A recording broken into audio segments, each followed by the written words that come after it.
The topic for our panel today is all about retail experiences. Well, retail has always been about conversions, but today the momentum is shifting to conversations and experiences. I have an enigmatic panel out here shaping some of the brightest industries and the brightest minds to speak and level up their experiences on this topic. So may I request one quick liner about what you think would shape the retail for the next 5 years to come? Hi, I'm Sumit from the Landmark Group. We have brands like Lifestyle, Max, Home Center and all that. So from a point of how retail is going to be more from an experiential side, in the next 5 years, it's going to be a fusion of what we call in today's scenario, a phygital combination, e-com as well as brick and mortar, running together parallel to each other, as well as it's not going to be just because we are from a majority of the chunk comes from the brick and mortar, where we have physical stores where we sell clothes, apparels and everything. So from that perspective, if I look at it, it's going to be more from a how does a person or the consumer look at the time spent inside that block of store, and how is the repeat clientele going to be coming into us. So that's how the experiential retail is going to be evolving over a period of time. And the physical stores would always be a fusion of what we say is physical buying as well as the online buying in a simple manner. So that's how the experiential retail is going to be behaving in the next 5 years. I think Sumitji touched on a very, very important point, that there is going to be a convergence of physical stores, the experiential human aspect of physical stores with the efficiency of digital technology coming in. I think the next 5 years of retail would essentially be defined by the word intelligence. Using data correctly, using your physical, digital resources intelligently, and making it profitable. Retail has got to start becoming profitable to become viable, and for that, overall, I think intelligence within the retail community, data intelligence as well as resource intelligence is going to run the next 5 years. So for me, it will be hyper-personalization, which is what's going to play out to the profitability of the businesses in retail in the future. Consumers with different preferences being augured with the products to their preference is what's going to be the order of the day. So let me take an example from an industry like that of ours. Let's say Sumit and his daughter or his son go for a film. They should be able to watch the film in the language of their preference. Sumit wants to watch the same film in English. His daughter wants to watch it in Korean. She should be able to see that. And his son wants to watch it in let's say another language, Japanese. He should be able to do that. Now that sort of a thing is hyper-personalized, and technology is giving you options today to basically make your experiences hyper-personalized. The brands which end up imbibing learning from the consumer and then give back to them in order of their preferences would be the winners, and would most likely be the profitable ones amongst the lot. Hello everyone, I'm Bhavini from Banco Janko. We are into the circular fashions. So as Sumit sir said, personalization, so I totally agree with that. So well, let me talk about the experience about, so when the consumers see and experience the upcycle or the recycle product, that makes lots of difference. So next future, they want to see, they want to experience, they want to be the part of that system. You know, like repair, if there is a store in that, everything will be there, right? Repair, recycle, upcycle product, how it is made, and all that things will, they will enjoy it basically. So yeah, definitely it is a experiential things. I'm from the F&B industry, from Tim Hortons. So I think it will be very similar what we have been talking of. There will be a lot of convergence of data, your in-store experience. So in our industry, many a times, well, from an experience perspective, you walk into a store, you walk into one of the cafes, and of course you get to hear the product. But there will be a lot of work which will be going on at the back end with respect to the data getting sharper with respect to segmentation, with respect to product creation, product lifecycle creation, that will get sharper. And what would mean to a customer, okay, is not only what message to send out, which product or offering to send out, but what not to send out. Okay, and that's what I think you mentioned when you said hyper-personalization. That is effectively this, what we keep hearing about personalization of one, that will, as time goes, that will get sharper. Right. So, Sumit, you mentioned about digital experiences. And today, when you look at a consumer who is so active on Instagram and so much more on YouTube and other channels where they want to experience everything in a magnanimous way, how do you feel that experience unfolds when a consumer walks into your store? How are you able to enrich that kind of an experience for him? So, Supriya, so I'll simplify it very simply. So, what we see is what I just mentioned is the phygital world which is now emerging, which is a fusion of your physical stores or physical places versus the web and everything. So, when somebody comes into our stores, so that's how we are designing our stores now. That's how we are evolving ourselves for the next level in terms of when we say that how do we give the same experience or the experience which the consumer wants, what they see as a product over online or their mobile or in a desktop or so. So we have got screens which are displaying that in the stores. It's very basic. So we have done a lot of back to school, back to basics kind of thing in terms of our retail formats now. So what we were doing earlier, it used to be a philosophy of stack it high and fly it high. Basically what it means, you have more stock, you will be selling more. But now we are going a bit of a reverse way. We say that we only put relevant stock in the stores, make it clutter free, declutter it, make them more airy, make them more spacious in terms of moving around and everything. And also have a digital stage out over there where the consumer can experience the material in a digital manner also. Because if I talk about how the evolution of retail is happening, so there's a lot of interface of the digital world when we want to buy anything. We always, even I do it, we always explore it out first in the web, what's going on, what is available, and then we would like to go physically and buy it also, or physically explore it out by touch and feel, because still touch and feel plays a very pivotal role. So that's how we are evolving our stores, at making a digital platforms available out over there. Now the digital platform does not only mean that you have displays of your products or you have screens of your product. It also gets to the next level where you can do a purchase out in the digital world, in the physical store. We have kiosks, we have self-service checkouts. If you don't get a product in the store, then and there you have platforms and tabs and those kind of platforms where you place an order of your size and it gets delivered to your house. So it's a fusion of what we say is the phygital. That's why we say that, okay, you didn't get anything, you have placed an order by physically seeing the same thing, but you didn't get your size. And the size is available in somewhere other in the warehouse or anywhere in the country, it will come to your doorstep. So that's how we are evolving ourselves. And also the basic thing which I just said, make your stores more airy, more clutter-free, and for the consumers to go around it. That's how the basics what we are doing now. And even the look and feel, the facades, the digital signages and everything, that's how we are making it more experiential and everything. Huzaifa, this question is for you, coming from what Sumit just mentioned. When you're talking about physical store experiences being extended to a consumer, brands that talk to you, are they prioritizing these experiences as of now, or they are still focusing on what e-commerce and conversions that can happen? So what I'm asking is what is the priority right now? Is it the futuristic tech about virtual tryouts and then coming to a store, or is it still about conversion and economics? So, to be honest, let's look at this from two perspectives, right? A lot of brands today are looking at two divergent things within a store. They should be convergent, but they completely are not. One is transactional.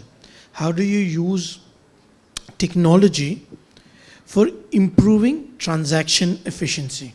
Faster checkouts, self-checkouts, if it's not available, buy it and you get it delivered. This is transactional efficiency, and experiences which are tied to efficiency and transaction. On the other hand, now you have brand differentiations, right?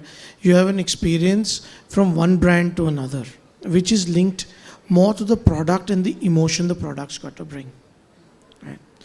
So there are brands that we are talking to. If you allow me, I'll just take a little bit of a story tell, right?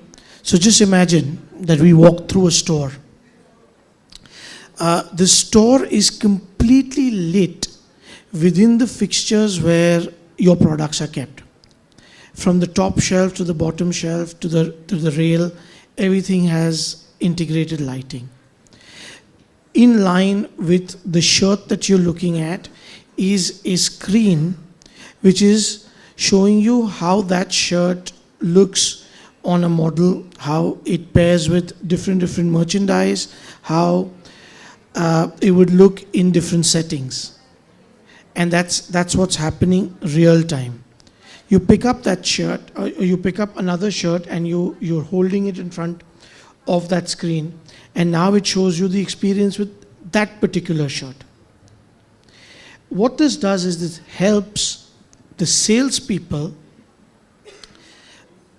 in not spending their time trying to explain the product.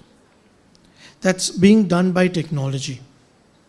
And the salesperson is essentially a brand ambassador who is asking him for his needs, so on and so forth.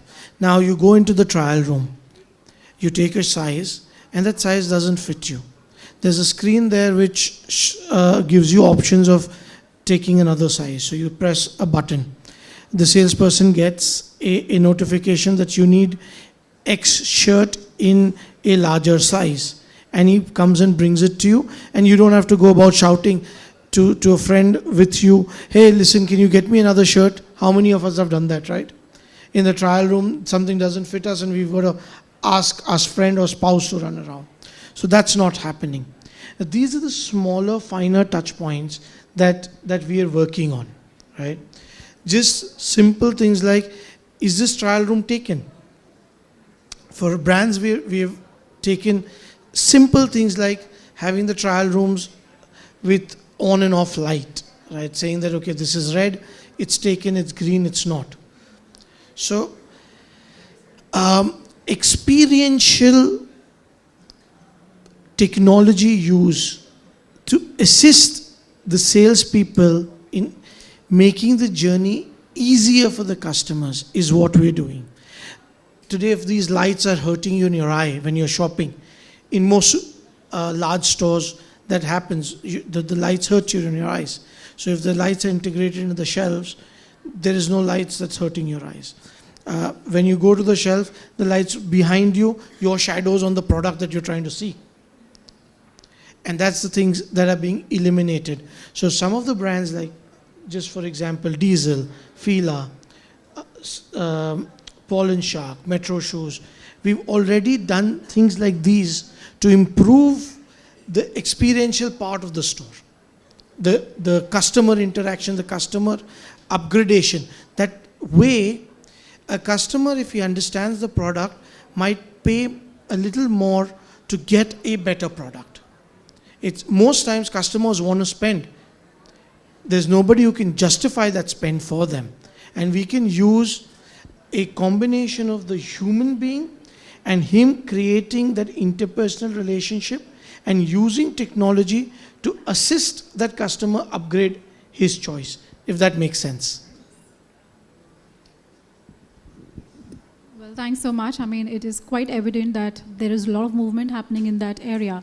Pramod, this question is for you. You mentioned about hyper-personalized movie-going experience. Movies have always been more like a family engagement idea, where families go together, or you sit and you laugh and you cry with people in the audiences. If the next few years is going to define how it's going to be shaped by AI and AR and creating individual experiences right at your home, how do you establish this kind of a prospect for cinema? So, 3 factors. One is declining attention span from the consumers, so which is declining or scarce attention span from the consumers. Factor number one. Factor number two, densification of brands. There are more and more brands entering into the country. That includes cinemas also as well. There are many, many brands which are there in the country available today for people to consume films. And third is decision making aided by artificial intelligence is today a norm. So your decision making is aided by artificial intelligent tools. Actually takes you to a level that you have to add another factor of E alongside with 4 P's of marketing. So add that emotional relationship of a brand with its consumer is what is going to make the brand differentiated, which will make the consumer come back again and again for that experience. Whether it is a cinema or whether it is an apparel brand or whether it is an F&B brand or whether it is any other brand which is in the retail fraternity doing a B2C transaction, that emotional relationship is where the difference comes in. Today, when you're talking about brands, unless they have a mark of love on the hearts of their consumers, it'll be a difficult sell, difficult success. So most of the trademarks are going out. The mark of love is what is basically taking the brands up. In relevance to cinemas, so many of you who end up watching films at our cinemas called PVR Inox, we try to give you that experience, or we try to basically combine the hospitality indices along with your movie watching experience such that you get an experience to get you back again and again. Now, from the very age where, you have children, so children have a different hospitality experience when they get into the cinemas. And the other age group has a different experience when he or she comes to the cinemas. So now, with all those things, this is basically, a lot of things would happen from your subconscious mind. So, like, the research has proved that next color goes with the female gender, a Y color goes with the male gender, then how do you converge so that both can be addressed? A curve on the ceiling goes better with female gender, a straight line goes better with a male gender. How do you converge, or how do you make cinemas which basically can relate to both? A tan color or a tobacco color is great masculine color, while an indigo color is great with women. Now you basically combine that in your seating or any other places there where you're using colors. So all these are addressing the subconscious needs of the consumer and trying to create that mark of love on his heart to get him back again and again. And that's what differentiates brand amongst the lot which is available in the densification of brand era that we are in. I don't know how much have I been able to articulate, but that's my take on it. Sure, that's right. And Bhavini, you're talking about emotions out here when we're talking about sustainability, because it's more like extending your lifestyle outside. Sustainability became a buzzword, especially after COVID. Do you think that it still remains the same, or do you think it's just become a marketing label right now? So, I will say it became some more storytelling. Earlier, it was like the CSR thing and all that things. Now, it is in a main channel. It is becoming more experiential, and the people want to understand. So I will share you one example. When in 2090s, when we started our brand, at that time when we were telling the consumer, this is sustainable, this is made from the upcycle, pre-consumer textile waste and all that things, they are least bother. They were buying it because they like the design and they were buying it, right? But after COVID, they come to know about the sustainability, circularity, and they started taking the interest about the story, how it is made, who made it, and all that things. So all that has changed from the CSR to the experiential, and they want to understand what is it. And now today, the Gen Z and Alpha and everyone is more into the story and all that things. They're looking for the real impact, like how they know how much water is saved and all that things, how much landfill is saved. So not only about the product, but impact, and not only about the storytelling, but it's a real impact. They are bothering about all that thing. So yeah, it makes a lots of impact in everything as of now. And as experiential, as we said, they love to see, they want to see, they want to check the, how the repairing is done. They want to experience it. They want to deposit their used cloth, for maybe for the swap or the any other events, DIY events and all that things. So like this, yes, definitely. Thank So you. Bhavini is talking about a consumer who is very conscious, and that brings me to a question for you, Sujoy. Today, you see customers lining up outside hotels or restaurants basis some viral-worthy, trend-worthy reel that they have seen. How much of that influences a footfall walk-in, and what kind of an experience do you think is needed to bring that kind of an audience? I think that's quite relevant today, to be honest, because a fair bit of our customer, and in fact that's what we've realized, that a decent chunk is in that the Gen Z, the Gen Alpha kind, and then there are, of course, and then it goes premium, right? And so when it comes down to Reels, Instagram, it does work. And one of the key ways, and if somebody follows Tim Hortons will know, is the amount of engagement that you put in there.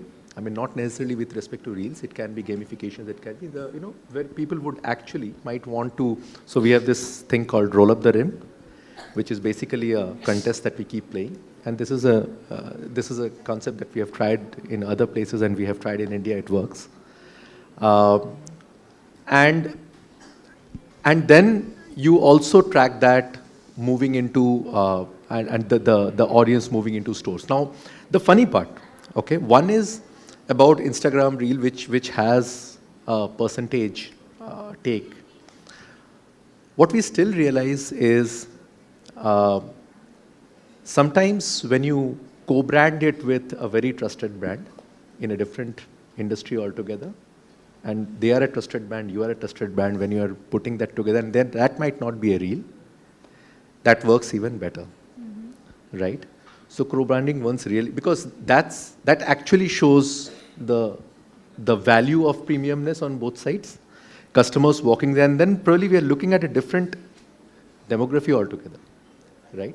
While the previous one that we were talking of is wherein the conversions might be low, but yeah, of course, the number of hits are a lot higher, okay? The latter is where you see conversions much, much higher, okay? So one common thing that's been spoken consistently is emotion and technology. So experience is all about emotion, technology is all about measurement. Now this is a question open to the panel. How would you measure pragmatically what an experience is all about? Is there any definite formula by which you can arrive at what is the ROI that you generate by creating experiences for consumers? Rate of repeat customers. Yeah. So repeat customers is one, or when your consumer actually becomes a prosumer, who in itself starts promoting your product or starts producing your product. So that's the time you can basically measure, and that's a measurable matrix, is that you have delivered an experience which not only he loves, but he is ready to basically recreate it for you. So in many of the brands you would have seen, and now this is becoming a norm, that people who come into your shops or to experience your product, can they be the influencers who end up influencing more people to come into you? Now that is basically a consumer becoming a prosumer for you. Once you do that, once you are able to achieve that, then you're technically suggesting that your experience has matched to the needs or the expectation of the consumer. So I'll just add on what Pramod just mentioned in terms of your repeat customers. That's fundamentally how your repeat is happening. And I would also like to put another point to it, what I'm harnessing upon. When your consumers take that experience from a physical store and they implement it in the online portals also. So a consumer who consumes your product in the physical store as well as in the platforms, that's where you have created an experience for them. It's not limited only to a portal. It's all across. That's where the ROIs or the repeat or the transaction goes on on and on, years on or years, whichever platform you use the physical platform, the physical stores, or the online platforms, whatever you say. That's where the experience is created. That's where you have created that consumer, what we say, it's a repeat customer or repeat clientele, whatever we want to put it, but that's where the ROI comes in. So I've been told that we've got 5 minutes left, so we're going to play a rapid fire round. Who's up? You want to add? Yeah.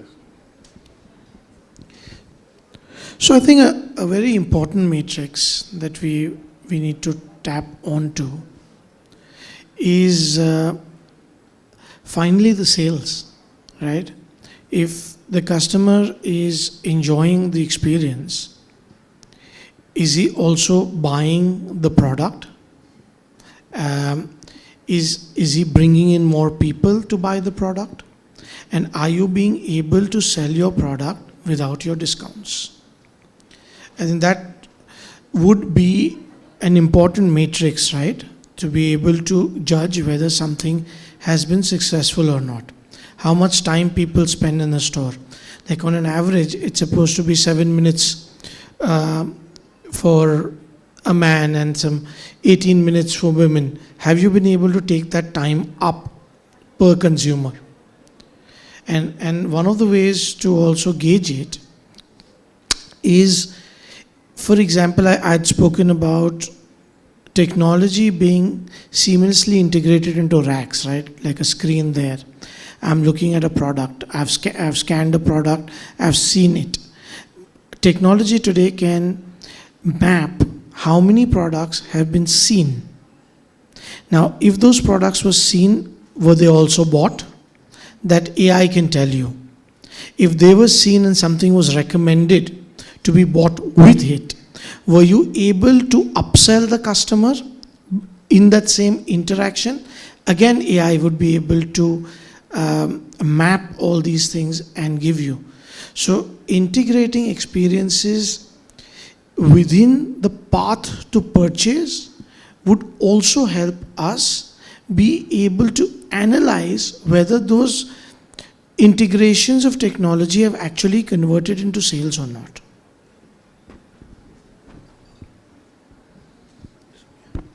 One thing that was common is, we're talking about brand equity here. So what we're saying is that the experience is actually bringing about brand equity, and a very valid point, it should not be something which can be discounted.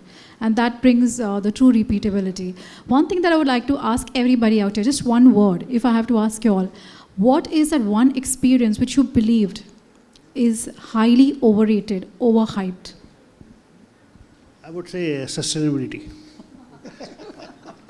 So end of the day, we talk about sustainability. That's important. I'm not shying away from that. But end of the day, it also boils down to what the P&L says. Yeah, that's a little difficult one. I think one of the most hyped retail experience, I think, is hyper digitalization within a store, right? There's a screen there, there's a screen here, there's a screen there. आदमी वो screen देखने के लिए उसके पास 10 second नहीं है, पर 10 लाख रुपया spend कर लिया उस पर. So putting screens where screens don't matter. Money should be invested where it has an effect. So just digital for the sake of digital, screens, large screens which have no impact on your customer's journey, I think is the biggest hype. Yeah. Over-designing is that one word, it could be two words, but over-designing is what basically has been the case with products and services both, wherein many brands have gone wrong. They've just over-designed what really not needed to be done. So they have found a solution perhaps 10 years in advance, and now they are in search of a problem. I think this entire concept of Indian palate, Indian taste, we are different. That I think is hyped. I think we are very well traveled, and we catch up to global trends like the K-pop trends. We catch up to the matcha trends of the world well, and there are the kids know, and I would say kids because many of us learned from them, the matchas of the world. And yeah, I think we are fairly global, with of course a twist of localness. So just to summarize, this has been a very interesting experience, and very well suggested by everybody on the panel out here. One thing that was common across the theme is that we're talking about customer satisfaction at the end of the day. What brings in the moolah is the customer loyalty. What brings in is the customer footfalls at different checkpoints that everybody has out here. Technology will continue to stay prevalent as long as it is backed by emotions. So thank you very much. If anybody has any questions in the audience, please feel free. All right, thank you so much.